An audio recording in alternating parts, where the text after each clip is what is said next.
God had blessed me with a tremendous mother. My father died when I was 8, so she had to take on the role of mother and father. So I never had a father figure per se. When God says that he takes care of the fatherless, I can attest to that, how true that is. My mom is a tremendous woman. If it wasn't for her, I definitely would not be where I'm at today. Definitely wouldn't be flying for Southwest. So I first came to faith in Jesus at a fairly young age. I was 11 years old, and I had a family member, a second cousin, who shared with me that you don't have to be religious. You only had to have faith the size of a mustard seed. I had that faith for a long time, but I wasn't living in the Word until later on in life. In 2008, at the highest point, or one of the highest points in my career, flying for AirTran, I had finally made it to the airlines, and I was excited. That was a pinnacle for me, but it was short-lived because the price of oil at that time had went through the roof, and they had to lay off people, and I was one of those ones that had to get laid off. I had flown with a gentleman by the name of Rob Oglesby, who was a Christian, and he told me that he was praying for me and that he felt bad that we were being laid off.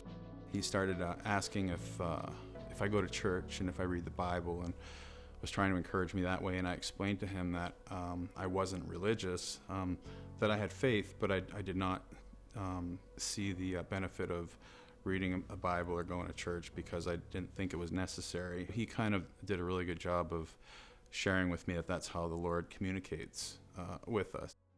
We prayed together at 35,000 feet. We're on our way to Houston, and he placed a Bible in my V-file.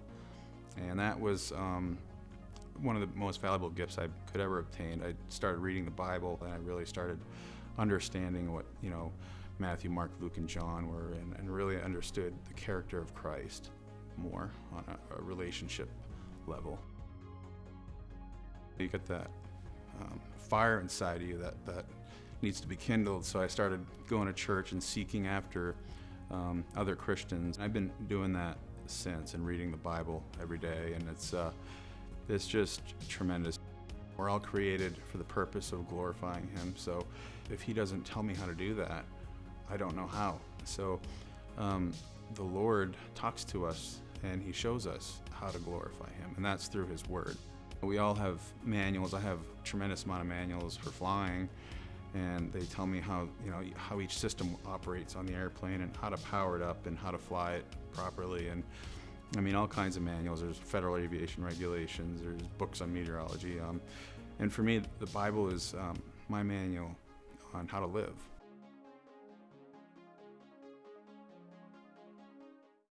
Being in a small group for me is tremendously important because it allows me to connect with others and plug in to God's Word. As iron sharpens iron, we sharpen each other. So it's very important for being in a small group to really get that fellowship, the accountability, and just the understanding of God's Word.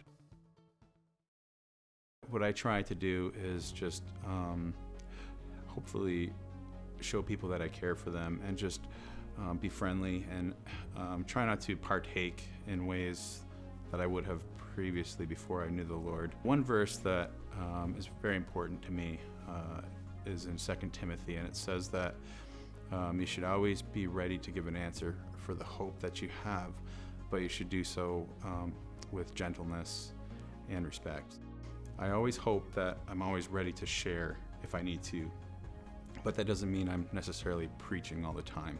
I'm just trying to live out the gospel and hope that people can see Christ in the way that I live. And that faith, as small as it was, the size of a mustard seed, it has grown thanks to Him and thanks to people in my life